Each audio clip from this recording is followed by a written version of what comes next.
Hello everyone, welcome to sleepy classes. Guys कैसे हैं आप सब? होपफुली आप अपने घर में सब अच्छे होंगे। तो गाइस अच्छे रहिए, ध्यान रखिए अपना। एंड गाइस आज हम डिस्कस करेंगे इकोनॉमिक्स से 10 क्वेश्चंस। तो चलिए सेशन को स्टार्ट करते हैं। पहला क्वेश्चन है हमारा, हार्ड करेंसी इज। अब हार्ड करेंसी क्या होती है एक बार देख लेते हैं ऑप्शन के थ्रू कौन सी डेफिनेशन बिल्कुल फिट बैठती है। तो ए ऑप्शन क्या कहता है? Currency which is paid for loan. B, a currency which is paid for gold. C, a currency which is easy to access. And D, a currency not easy to access. Video को pause कीजिए और इसका सही answer mark कीजिए। तो चलिए, अभी तक आपने होपफुली इसका सही आंसर लगा लिया होगा। वैसे इसका सही आंसर है D, a currency not easy to access. अब देखिए इसको ध्यान से समझिएगा। हार्ड करेंसी का ये मतलब नहीं होता, मान लो कि आपके पास 2000 का नोट है, ठीक है, और आप मार्केट में गए और मार्केट में जाने के बाद आपने शॉपकीपर से 10 रुपीज़ का कोई ऐसा सामान ले लिया, ठीक है। अब शॉपकीपर आपको कहे कि ये करेंसी तो चलेगी नहीं, ठीक है। मतलब ये इसको आप ऐसे समझो कि जो बड़ी करेंसी होती है, ठीक है, वो एक तरह से हार्ड करेंसी होती है। नहीं, ये बिल्कुल गलत हो जाएगा आपका। या फिर आप कॉइन्स को कंसीडर कर लो, नहीं ऐसा कुछ नहीं है। हार्ड करेंसी को समझना, ठीक है। ऐसा जब मैं ऑफलाइन पढ़ाता था तो स्टूडेंट समझ लेते थे, ठीक है। वो जैसे मैं एग्जांपल पूछता था तो कुछ एग्जांपल मुझे ऐसे देखने को मिलते थे, ठीक है। बट चलिए हम यहाँ पर एक बार डिस्कस करते हैं हार्ड करेंसी को। अब हार्ड करेंसी क्या होती है? लाइक एस जो पूरे वर्ल्ड में एक ऐसी करेंसी जिसमें आपको फ्लक्चुएशन बहुत कम देखने को मिलता हो, ठीक है। अब हमारे रुपीज़ का तो फ्लक्चुएशन बहुत ज़्यादा होता है, ठीक है, डॉलर के अगेंस्ट, एम आई राइट। और या फिर आप ऐसे समझ लो डिवोल्यूशन बहुत कम देखने को मिलता है। अब डिवोल्यूशन का टॉपिक तो मैंने बहुत अच्छे से समझाया था इकोनॉमिक्स के क्वेश्चन में ही। मैंने 8 से 10 मिनट ले लिए थे डिवोल्यूशन डिवोल्यूशन पे, तो आपको अच्छे से समझ में आ गया होगा, ठीक है। अब देखो यहाँ पर मैंने आंसर ही बता दिया। अब हार्ड करेंसी क्या है? डॉलर। क्या आपने कभी सुना डॉलर भी फ्लक्चुएट हो रहा है रुपए के कंपेरेटिवली? नहीं होता ना कभी, बहुत कम, रेयर चांस होता है, ठीक है। तो पूरे वर्ल्ड का सबसे जो आप कंसीडर कर सकते हो हार्ड करेंसी क्या है? डॉलर, जो बहुत कम फ्लक्चुएट देखने को मिलता है, बहुत कम डिवोल्यूशन देखने को मिलता है, ठीक है। और एक तरह से इसको हम क्या कहते हैं? Safe haven currency. अब बहुत सारी कंपनीज कहाँ प्रेफर करेंगे जाना, ठीक है। मान लो कि आपके पास कोई कंपनी है, आपने कोई कंपनी खोली, ABCD, ठीक है, नाम अपनी मर्जी से रख लेना। मैंने आपकी कंपनी का नाम ये रख दिया, ठीक है। अब आप इंडिया में अपनी कंपनी को एस्टेब्लिश करना चाहेंगे या आपके पास सब्स्टिट्यूट हो USA, ठीक है। हालांकि अगर इंडिया आपको अच्छा सा खासा प्रॉफिट दे रहा है, ठीक है, इंडियन गवर्नमेंट आपको कहे कोई बात नहीं, आप ऐसा करो, आप यहाँ पर 100 करोड़ लगाओ, ठीक है, हम आपको बदले में 20% का प्रॉफिट देंगे, साथ में इंसेंटिव्स अलग, ठीक है। और लैंड में कोई दिक्कत नहीं आएगी, और ऐसा जो पेपर वर्क होंगे बहुत जल्दी करवा दिए जाएंगे। और USA आपको कहे हम तो 9% प्रॉफिट देंगे, तो आपको कोई ठीक है 20% भी है प्लस इंसेंटिव भी है, तो चलो इंडिया ही चलते हैं, ठीक है। अगर मान लो कि USA आपको 20% दे दे, तो आप यहाँ पर इंडिया में अपनी कंपनी को स्टैब्लिश करना चाहोगे या फिर USA में? ऑब्वियसली USA में, क्योंकि USA की करेंसी में ज़्यादा फ्लक्चुएशन हमें देखने को नहीं मिलता, ठीक है। और इसको हम क्या कहते हैं? Safe haven currency. It is one of the highly trusted currency too, so not easy to access, ठीक है जी। अब समझ में आ गया होगा आपको हार्ड करेंसी के बारे में। चलिए नेक्स्ट क्वेश्चन नहीं है, नेक्स्ट है क्विज। आज हम क्विज स्टार्टिंग में करेंगे और लास्ट में इसके आंसर डिस्कस करेंगे, ठीक है जी। अब आपने मुझे इसका आंसर देना है अभी, ठीक है। बहुत ही सिंपल क्वेश्चन है और एंड तक इसका वेट मत करना कि इसका सही आंसर क्या है और फिर बाद में आप इसका आंसर लिखो, ठीक है। अब देखो, the symbol of reserve bank of India, ये मैं मान के चल रहा हूँ कि आपने रिजर्व बैंक ऑफ इंडिया का सिंबल डेफिनेटली देखा होगा, ठीक है। चलिए एक बार ऑप्शन में देख लेते हैं। Capital of Ashoka pillar, B है Kuber with a purse of money, C है tiger before before a palm tree, ठीक है जी, डी है a dog sitting in a defensive state. चलिए होपफुली आपने इसका सही आंसर मार्क कर लिया होगा। लास्ट में एक बार इसको डिस्कस कर लेंगे। Bank rate is the rate of interest. अब बैंक रेट जो होता है वो हम किस तरह से मतलब मेजर करते हैं, या फिर बैंक रेट किस तरह से लगाया जाता है, ठीक है। सिंपल सा क्वेश्चन है, एक बार ऑप्शन के थ्रू देख लेते हैं। ए ऑप्शन हमें क्या कहता है? At which public borrows money from commercial banks, ठीक है जी। बी ऑप्शन हमें क्या कहता है? At which public borrows money from RBI, ठीक है। C option, at which commercial banks borrow money from RBI, ठीक है। And D, at which commercial bank borrow money from the public, ठीक है। देखो पब्लिक से तो क्यों लेंगे और पब्लिक से लेकर कमर्शियल बैंक से मतलब किस तरह से बैंक रेट निकलेगा, ये तो इसका तो कोई लॉजिक ही नहीं है, ठीक है। अब देखो यहाँ पर at which public borrows money from commercial bank, no. At which public borrows money from RBI, बिल्कुल गलत। तो आपका सी ऑप्शन बिल्कुल सही हो जाएगा। अगर आप क्वेश्चन की सेंस को भी समझते हैं तब भी आप क्वेश्चन सही लगा कर आएंगे, ठीक है जी। अब देखो, कमर्शियल बैंक जब आरबीआई से बोरो करते हैं मनी, उसको हम बैंक रेट कैसे मानते हैं, ठीक है। इसको मैं आपको एक एग्जांपल के थ्रू समझाता हूँ। मान लो कि यहाँ पर दो पर्सन हैं, दो पर्सन यहाँ पर हम कंसीडर कर लेते हैं। एक है रमेश सुरेश, ठीक है, बहुत ही सिंपल सा हमारे को याद रहेगा एग्जांपल, ठीक है। अब ये जो रमेश भाई साहब हैं, ठीक है, इन्होंने सुरेश की दुकान से कुछ सामान खरीदा। लेटेस्ट मान लो कि इसकी कोई इलेक्ट्रॉनिक्स की दुकान है, ठीक है, जेठालाल की तरह, ठीक है। तो सुरेश की दुकान से रमेश ने 1 लाख रुपए का कुछ ऐसा परचेज किया, ठीक है। अब रमेश कहेगा सुरेश को, मेरे पास ये 1 लाख रुपए नहीं है, मैं आपको कुछ समय के बाद दे दूंगा, ठीक है। तो सुरेश ने बोला ठीक है, ऐसा देखो, हमने अपनी दुकानदारी चलानी है, बट ठीक है, आपके साथ हमारी फ्रेंडशिप है, लेकिन हम आप पे भरोसा नहीं कर सकते, ठीक है। आपको बदले में कुछ तो देना ही पड़ेगा। अगर आपके पास इस टाइम पैसा नहीं है तो आप मुझे कुछ दीजिए, ठीक है। अब रमेश ने बोला कि मेरे पास तो 5 मंथ के बाद आएगा पैसा, ठीक है। अगर 3 मंथ के अंदर अंदर आता तो हम चेक दे देते, ठीक है, क्योंकि चेक की वैलिडिटी कितनी होती है, 3 मंथ्स होती है ना। एग्जाम्पल के तौर पे समझना, अब यहाँ पर कोई ऐसा मतलब एक होता है ना, लाइक चलो यहाँ पर समझो चेक की वैलिडिटी 3 मंथ्स होती है, यहाँ कंसीडर करके चलते हैं। उसके बाद रमेश क्या करेगा, एक बिल ऑफ एक्सचेंज दे देगा। बिल ऑफ एक्सचेंज आपको डेफिनेटली पता होगा, ठीक है, बहुत ही सिंपल सा फंक्शन है बिल ऑफ एक्सचेंज, ठीक है। इसको मैं बीई लिख रहा हूँ, ठीक है, बिल ऑफ एक्सचेंज। रमेश ने 1 लाख का बिल ऑफ एक्सचेंज बनवाया, जहां पर भी रमेश का अकाउंट होगा, मान लो कि पीएनबी में अकाउंट है। अब ये बिल ऑफ एक्सचेंज किसको दे दिया, 1 लाख रुपीज का सुरेश को, ठीक है। अब सुरेश को एश्योरेंस होगी, क्योंकि ये बिल ऑफ एक्सचेंज कहाँ से आया है, पीएनबी से। अब रमेश ने तो ऐसा कोई पेपर पे लिख के नहीं दिया कि मैं तेरे को 1 लाख रुपए दे दूंगा, वो पेपर में रमेश किसी और से लिखवा दे और बाद में कहे कि ये राइटिंग तो मेरी नहीं है ना। ये तो एक तरह से बैंकिंग का ऑफिशियल पेपर है, ये तो पैसा आएगा ही आएगा। तो यहाँ पर सुरेश को एश्योरेंस हो जाएगी कि 6 मंथ के बाद मेरा पैसा आएगा ही आएगा, ठीक है जी। मान लो कि सुरेश को भी पैसा चाहिए, ठीक है। अब 1 महीना हुआ, सुरेश को भी यहाँ पर पैसे की जरूरत पड़ेगी। अब ये 1 लाख का बिल ऑफ एक्सचेंज है इसके पास, जो कि पीएनबी की तरफ से इसको रमेश ने दिया है, सॉरी रमेश की तरफ से पीएनबी ने दिया, ऐसे समझ लो। अब ये बिल ऑफ एक्सचेंज लेकर सुरेश गया अपने बैंक में, ये बैंक है एसबीआई, ठीक है। इसने बोला कि ऐसा ऐसा मेरे पास एक बिल ऑफ एक्सचेंज है जिसकी फेस वैल्यू कितनी है, 1 लाख रुपीज। तो एसबीआई ने बोला ठीक है, हम आपका ये जो बिल ऑफ एक्सचेंज है ये 92,000 रुपीज का खरीद लेंगे, ठीक है। एग्जाम्पल को समझो जस्ट, ठीक है, अभी के लिए जस्ट एग्जाम्पल को आपने समझना है। 92,000 रुपीज का हम ये आपका बिल ऑफ एक्सचेंज परचेज कर लेंगे, ठीक है। अब सुरेश को पैसे की जरूरत पड़ी थी, तो सुरेश ने बोला ठीक है, कोई ऐसा दिक्कत नहीं है, आप मुझे 92,000 दो और ये बिल ऑफ एक्सचेंज ले लो। अब एसबीआई ने 1 लाख का बिल ऑफ एक्सचेंज ले लिया, जो कि ऑलमोस्ट 5 मंथ के बाद उसको मिल जाएगा, और 8,000 रुपीज का एसबीआई को बेनिफिट हो गया, ठीक है। मान लो कि यहाँ पर अब एसबीआई को भी जरूरत पड़ेगी, ठीक है। अब सुरेश और रमेश का तो यहाँ पर चैप्टर क्लोज हो गया, क्योंकि रमेश तो पहली साइड हो गया था बिल ऑफ एक्सचेंज देके।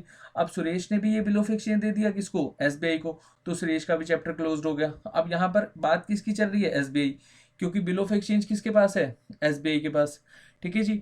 अब ये जो बिल ऑफ एक्सचेंज होगा और एसबीआई को अगर पैसे की जरूरत पड़ी तो एसबीआई किसके पास जाएगा, आरबीआई के पास, ठीक है, क्योंकि पूरे देश को कौन चला रहा है, आरबीआई चला रहा है ना। तो एसबीआई जब आरबीआई के पास जाएगा तो आरबीआई जिस रेट पर बिल ऑफ एक्सचेंज खरीदेगा, ध्यान से समझना, जिस रेट पर बिल ऑफ एक्सचेंज खरीदेगा, और या फिर ऐसे समझ लो, आरबीआई की जिस रेट पर परचेसिंग पावर होगी बिल ऑफ एक्सचेंज की, उसी रेट को हम क्या कंसीडर करते हैं, बैंक रेट, ठीक है। तो बैंक रेट निकालने का फार्मूला क्या होता है, जब कमर्शियल बैंक बोरो करते हैं आरबीआई से मनी, तो हम उसको क्या कहते हैं, बैंक रेट, ठीक है। ये डेफिनेशन याद रखना, ठीक है। अगर आप साथ साथ बैंकिंग के एग्जाम्स दे रहे हैं तो आपको ये कंप्लीट नॉलेज होनी चाहिए, ठीक है। या फिर देखो ईपीएफओ का पेपर दे रहे हो आप, अब ईपीएफओ का पेपर एक ऐसा पेपर है जिसमें इंटरव्यू में आपसे कुछ भी पूछ सकते हैं। मैं मान के चल रहा हूँ कि अगर आप इस चैनल से जुड़े हैं तो डेफिनेटली आपका पेपर क्लियर होगा, ठीक है। तो आप इंटरव्यू सेशन तक जाओगे और ये आपसे क्वेश्चन पूछ लिया तो आपको पता होना चाहिए, ठीक है। अगर आप सिंपल फॉर्मेट में भी समझाओगे इंटरव्यूअर्स को तो भी वो आपसे कहीं ना कहीं आपके मार्क्स नहीं काटेंगे, ठीक है। तो चलिए, यहाँ पर आप देख सकते हैं मैंने आपको जो समझाया वो यहाँ पर लिखा हुआ है। चलिए नेक्स्ट क्वेश्चन देखते हैं।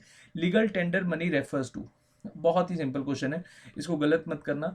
तो legal tender money refers to, A option है चेक, बी है ड्राफ्ट, सी है करेंसी नोट्स एंड डी है ऑल द अबव। वीडियो को पॉज कीजिए और इसका सही आंसर मार्क कीजिए। तो लीगल टेंडर मनी है आपकी करेंसी नोट्स, ठीक है जी।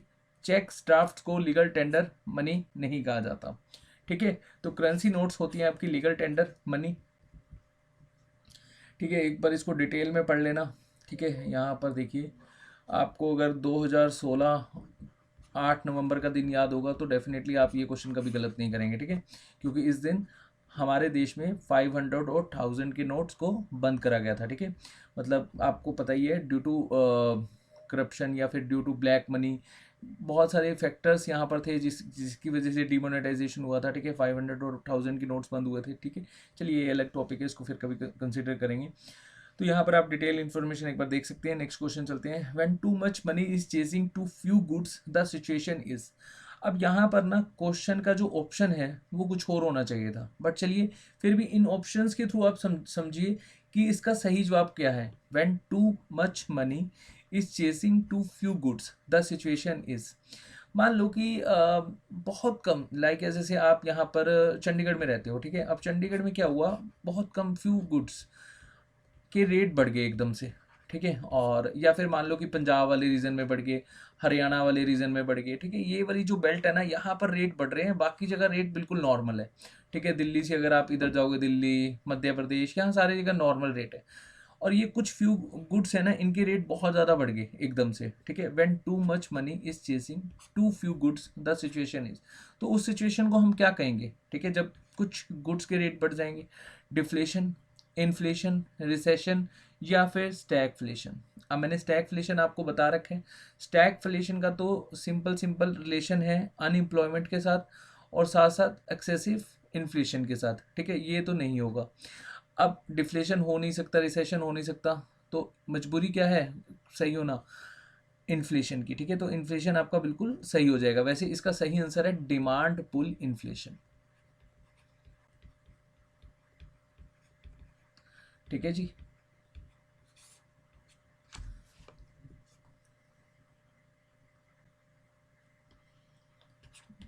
एक बार इसको डिटेल में पढ़ लेना, फिर आपको समझ में आ जाएगा। चलिए नेक्स्ट क्वेश्चन देख लेते हैं।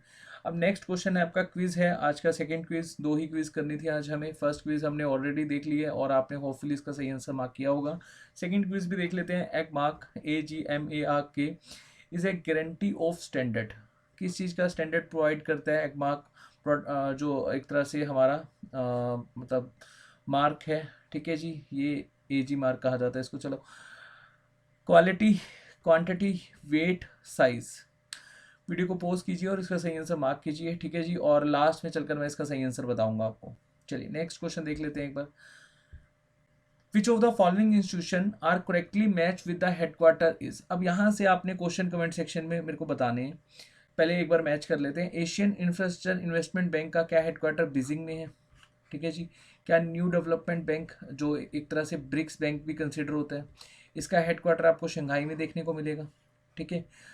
Asian development bank ADB bank, इसका हेडक्वार्टर क्या आपको मनीला फिलीपींस में देखने को मिलेगा। वीडियो को पॉज कीजिए, इसका सही आंसर मार्क कीजिए। क्या इन तीनों में से कौन सा सही है, कौन सा गलत है, या तीनों ही सही है?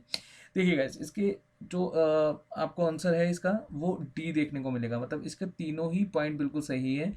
AIIB बैंक है, इसका हेडक्वार्टर आपको देखने को मिलेगा बीजिंग में। NDB मतलब बोले तो ब्रिक्स बैंक का आपको देखने को मिलेगा शंघाई में। ADB बैंक का आपको हेडक्वार्टर देखने को मिलेगा मनीला फिलीपींस में। चलिए, अब मेरा आपसे क्वेश्चन क्या है, आप कमेंट सेक्शन में जवाब दीजिएगा। AIIB बैंक जो है, इसके हेड कौन है, और इसी तरह से इसके हेड कौन है, और इसके हेड कौन है? तीनों के हेड आप मुझे कमेंट सेक्शन में बताइएगा। चलिए नेक्स्ट क्वेश्चन एक बार देख लेते हैं। Financial action task force FATF is an international policy making body. Consider the following statement in the context. FATF आपने सुना भी होगा। अभी रिसेंटली हमारा जो पड़ोसी नेशन है पाकिस्तान, उससे रिलेटेड न्यूज़ भी आती रहती है कि FATF ने इसको ग्रे लिस्ट में शामिल कर दिया, ब्लैक लिस्ट में शामिल कर दिया, या ब्लैक लिस्ट में शामिल होगा। इस तरह की आपने न्यूज़ सुनी होगी, है ना, पिछले 1-1.5 साल में। तो FATF एक्चुअली में होता क्या है, एक बार स्टेटमेंट के थ्रू देख लेते हैं, फिर मैं आपको समझाता हूँ। फर्स्ट स्टेटमेंट हमें क्या कहती है? It addresses issues related to low tax jurisdiction और टैक्स कंपटीशन, ठीक है जी। सेकेंड है, it recognise the name of association और business and can lender advice concerning the credential of work of association, ठीक है जी। Third statement is it is an intergovernmental body establish in 2008। तो आप इसका सही आंसर मार्क कीजिए। इसका सही आंसर क्या है? इनमें से कोई भी स्टेटमेंट सही नहीं है, तो नन ऑफ दिस आपका सही हो जाएगा। अब FATF को समझिएगा क्या होता है। ठीक है, यहाँ से क्वेश्चन बहुत बनते हैं। एफ क्या है? एक इंटर गवर्नमेंटल बॉडी है जिसको स्टेब्लिश करा गया था 1989 में, ठीक है। और 1989 में G7 के जो कंट्रीज के मेंबर थे, ठीक है, उनके जो मिनिस्टर लेवल के जो मेंबर्स थे, उन्होंने इसको बेसिकली बनाया था एफ को, या आप इस तरह से समझ लो, inter governmental body stablish in 1989 by the minister of the its member jurisdiction, ठीक है जी। और कंसिडर करा जाता है कौन से ऑर्गेनाइजेशन को? G7 को। और इसका मेन ऑब्जेक्टिव क्या था जब ये पहले पहले आया फंक्शनिंग में? तो इसका मेन ऑब्जेक्टिव था एक ऐसे स्टैंडर्ड को सेट करना और एक ऐसी पॉलिसी को इम्प्लीमेंट करना जो एक तरह से ना मनी लॉन्ड्रिंग को कहीं ना कहीं हद तक रोक लगाए। मनी लॉन्ड्रिंग क्या होता है? लाइक जैसे हम लोग कहते हैं ना कि काले धन को हम अगर सफ़ेद में कन्वर्ट करें, जैसे जैसे आप घर में अगर क्लोथ्स वगैरह धोते हो तो वो क्या होता है? लॉन्ड्रिंग ही होता है। ऐसे ही ब्लैक मनी से वाइट मनी ट्रांसफर करना, इसको हम क्या कहते हैं? Money laundering. सिंपल डेफिनेशन में इसको समझो, ठीक है। तो मनी लॉन्ड्रिंग पे ये कहीं ना कहीं अपना एक रेगुलेट कर सके, ठीक है, कि मनी लॉन्ड्रिंग कम से कम हो, उसको लेकर ये एक प्रॉपर टास्क फोर्स बनाए, ठीक है। और इसके साथ साथ फिर 2001 के आसपास, हाँ 2001 के आसपास बिल्कुल, टेररिज्म जो थे, टेररिज्म फंडिंग, इसके ऊपर भी कहीं ना कहीं इन्होंने अपनी एक तरह से काउंटर स्ट्राइक करी कि टेररिज्म फंडिंग कम से कम होना चाहिए। जो भी नेशन टेररिज्म को सपोर्ट कर रहे हैं उनको हम इस लिस्ट में डालेंगे और वहाँ पर हम प्रॉपर एक स्ट्रिक्टनेस करेंगे, ठीक है। और इसी वजह से पाकिस्तान आज की डेट में FATF की ग्रे लिस्ट के आसपास या फिर ब्लैक लिस्ट में शामिल हो चुका है। एक बार इसको देख लेना, वैसे ग्रे लिस्ट में है। बट यहाँ पर देखिए, अब उसके बाद 2012 में जो मास डिस्ट्रक्शन वेपन्स होते हैं, लाइक जैसे आपने सुना होगा न्यूक्लियर वेपन्स आप कंसीडर कर लो, तो मास डिस्ट्रक्शन वेपन्स को भी यहाँ पर जो कंट्रीज यूज़ कर रही हैं या फिर बना रही हैं उनके ऊपर भी लगाम लगाना। जैसे नॉर्थ कोरिया किसी की नहीं सुनता, कहीं पर भी कभी भी वो अपनी जो मिसाइल्स हैं वो एक तरह से टेस्ट कर लेता है, और बिल्कुल बगल में जो जापान है, साउथ कोरिया है, वो परेशान है नॉर्थ कोरिया से, ठीक है। तो इस तरह से इन कंट्रीज़ को कहीं ना कहीं हद तक रोकना, ये काम है FATF का।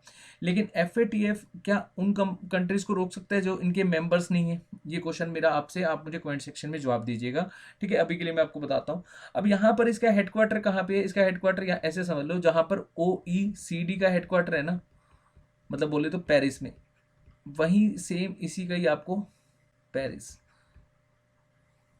ठीक है। पेरिस कहाँ पे? फ्रांस में। तो ये OECD का जो हेडक्वार्टर है वही इसका हेडक्वार्टर है FATF का, ठीक है। तो एक तरह से पॉलिसी मेकिंग बॉडी है, ठीक है। मैंने अभी आपको बताया ना पॉलिसी मेकिंग बॉडी, यहाँ पर देखो लिखा भी हुआ है FATF is a international policy making body, ठीक है। उसके बाद ये इंटरनेशनल स्टैंडर्ड यहाँ पर बनाते हैं कि कोई भी कंट्री टेररिज्म को सपोर्ट ना करे, मनी लॉन्ड्रिंग से रिलेटेड वर्क ना करे, ठीक है, और ऐसे वेपन्स ना बनाए जो बहुत ज़्यादा क्या हो, मास डिस्ट्रक्शन पैदा करें, ठीक है। और FATF कि जो ये बॉडी है ना, जो एक तरह से लगाम लगाती है सभी कंट्रीज पर, इनको क्या कहा जाता है? FATF plenary. अगर आप द हिंदू या इंडियन एक्सप्रेस पढ़ते हैं तो आपने डेफिनेटली ये वर्ड सुना होगा, FATF प्लेनरी, मतलब मीटिंग होती है, इसको प्लेनरी कहा जाता है, ठीक है। और ये एक तरह की डिसीजन मेकिंग बॉडी है भी, कौन सी कंट्री को FATF की ग्रे लिस्ट में डालना है, ब्लैक लिस्ट में डालना है, या जितनी भी इनकी ये प्रॉपर एक लिस्ट है कि कौन सी कंट्री मनी लॉन्ड्रिंग से रिलेटेड वर्क कर रही है, टेररिज्म से रिलेटेड वर्क कर रही है, तो उसके पॉइंट ऑफ व्यू में ये उस लिस्ट में उसको डाल देते हैं, ठीक है। अच्छा, मेंबर कितने हैं ये इसके FATF के? 39 मेंबर। इंडिया भी इसका मेंबर है, ठीक है। 37 तो कंट्रीज मेंबर हैं, 2 इसकी ऑर्गेनाइजेशन मेंबर है, या फिर आप इसको इस तरह से कह सकते हो रीजनल ऑर्गेनाइजेशन। एक है 6 अरब नेशन की, इसको एक बार गूगल कर लेना, 6 अरब नेशन की जो ऑर्गेनाइजेशन है इसको क्या कहते हैं, ठीक है। और एक है यूरोपियन यूनियन, ये 28 कंट्रीज़ की मेंबर है, ठीक है। तो 37 तो कंट्रीज़ हो गए, बाकी अब यहाँ पे हिसाब लगा लो कि कितने ही कंट्रीज़ इसकी मेंबर हो जाएंगी टोटल, अगर इन ऑर्गेनाइजेशन की कंट्रीज़ अगर हम देखेंगे, ठीक है। साथ साथ एसोसिएशन मेंबर भी हैं। देखो, इंडिया के साथ साथ जो बॉर्डर लगते हैं वो इसका मेंबर नहीं है डायरेक्टली, लेकिन पाकिस्तान इसका एसोसिएट मेंबर है। एसोसिएट मेंबर बोले तो जो FATF का एसोसिएट मेंबर है उसका नाम क्या है? Asia Pacific group. और एशिया पैसिफिक ग्रुप का पाकिस्तान क्या है? मेंबर है। और तो पाकिस्तान भी क्या हो जाएगा? एसोसिएट मेंबर हो जाएगा, ठीक है। और एक क्वेश्चन आया हुआ था अभी रिसेंटली, ऑब्जर्वर कौन है FATF का? तो ऑब्जर्वर है इंडोनेशिया, एंड साथ में वर्ल्ड बैंक और बहुत सारी बॉडीज़ हैं, ठीक है। तो आप इतना ही याद रख लो, it's more than enough, static से इतना ही आपसे पूछा जाएगा, ठीक है। तो चलिए होपफुली आपको समझ में आ गया होगा एफ का मेनली वर्क क्या होता है, किस तरह से ये कौन सी कंट्री को यहाँ पर ऑब्जर्व करके उसको ग्रे लिस्ट ब्लैक लिस्ट में डाल देते हैं। चलिए नेक्स्ट क्वेश्चन देख लेते हैं एक बार। यहाँ पर एक्स्ट्रा इन्फॉर्मेशन एक बार आप पढ़ लेना, ठीक है, जितना मैंने आपको समझाया वही है। चलिए, which of the following are the state tax that would be subsumed under the GST। तो आपको बताना है कि इसमें से कौन सा स्टेट टैक्स है जो एक तरह का सबसम है अंडर द GST। तो फर्स्ट है आपका सेंट्रल सेल टैक्स, बी है लग्जरी टैक्स, सी है सॉरी थर्ड है entry tax all forms, fourth है एंटरटेनमेंट एंड अम्यूजमेंट टैक्स, ठीक है जी, और फिफ्थ है आपका taxes on advertisement, taxes on lotteries, batting and gambling. Video को पॉज कीजिए और इसका सही आंसर मार्क कीजिए। तो इसका सही आंसर है guys D, all of the above, ठीक है। अब ध्यान से समझिएगा,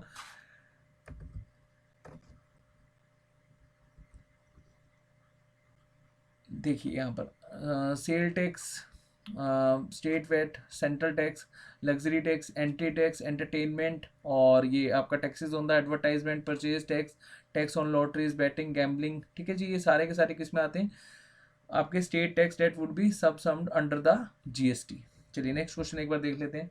the general anti avoidance rule have become effective from 1 April 2017 in India. तो आपको बताना है कि एक्चुअली में GAAR है क्या, ठीक है। तो GAAR एक्चुअली में क्या है, ठीक है, एक बार ऑप्शन के थ्रू देख लेते हैं। GAAR बोले तो journal anti avoidance rule is a set of rule aimed at regulating investment by the foreigns in India. अच्छा, फॉरेन इंडिया से मेरे को याद आया, लास्ट टाइम हमने 3 क्विजेस करी थी इकोनॉमिक्स में, है ना, और उसमें आपके डाउट्स थे, मैं मेरे माइंड से निकल गया। चलिए नेक्स्ट हमारी जो मेरी क्लास होगी या तो मंडे या ट्यूसडे, ठीक है, चाहे मैं हिस्ट्री के आपको क्वेश्चन डिस्कस कराऊँ तो फर्स्टली मैं आपको तीनों डाउट्स आपके कंसिडर कर लूँगा, ठीक है। तो वो आपके डाउट्स मुझे लेने हैं, ठीक है, आज मेरे माइंड से निकल गया, ठीक है। तो ये FDA से रिलेटेड ये क्वेश्चन था, ठीक है, मुझे अभी इसी से याद आया। चलिए मैं नेक्स्ट जब भी मेरी क्लास होगी, मैं नेक्स्ट क्लास पहले इकोनॉमिक्स की ले लूँगा, ठीक है, हिस्ट्री के बाद में कंसिडर कर लेंगे। तो GAAR is a set of rules aimed at regulating investment by foreigners in India, ठीक है जी। बी है GAAR is a set of rules aimed by curbing aggressive tax planning, ठीक है जी। सी है GAR is a set of rules aimed at regulating investment by Indians in foreign countries, and GR is a set rules aimed curbing money laundering by Indians to the foreign countries. Video को pause कीजिए, इसका सही answer mark कीजिए guys, इसका सही answer है B, GAR is a set of rules aimed by the curbing aggressive tax planning। अब इसको ध्यान से समझिएगा, अब इसको ओरिजिनली लाया क्यों गया था, ठीक है, इसको मतलब ऐसा क्या जरूरत थी इसकी लाने की। ये इसको ओरिजिनली प्रपोज करा गया था इन डायरेक्ट टैक्सेस कोड 2010, ठीक है जी। और इसका मेन टारगेट क्या था कि एक अरेंजमेंट करना या फिर एक ऐसी ट्रांजेक्शन करना जिसमें हम टैक्सेस को मोस्टली अवॉइड कर सकें, ठीक है, ऐसे समझ लो। और इसीलिए इसको क्या कहा जाता है, set of rules aimed eight curbing aggressive tax planning, ठीक है। यहाँ पर एक बार डिटेल में देख लेना। चलिए नेक्स्ट क्वेश्चन देखते हैं। Consider the following statement with respect to the monetary policy committee. Monetary policy की कमेटी के अकॉर्डिंगली देख लेते हैं कौन सा आपका स्टेटमेंट सही है। फर्स्ट स्टेटमेंट क्या कहती है, the quorum for a meeting shall be 4 members at least one of whom shall be the governor and in his absence the deputy governor who is the member of the MPC, ठीक है जी। उसके बाद second है आपका decision of the committee is not binding on the RBI, ठीक है। तो आपको इसका सही आंसर मार्क करना है। चलिए होपफुली अभी तक आपने इसका सही आंसर लगाया होगा। इसका सही आंसर है the decision of the committee is not binding on the RBI, ठीक है जी।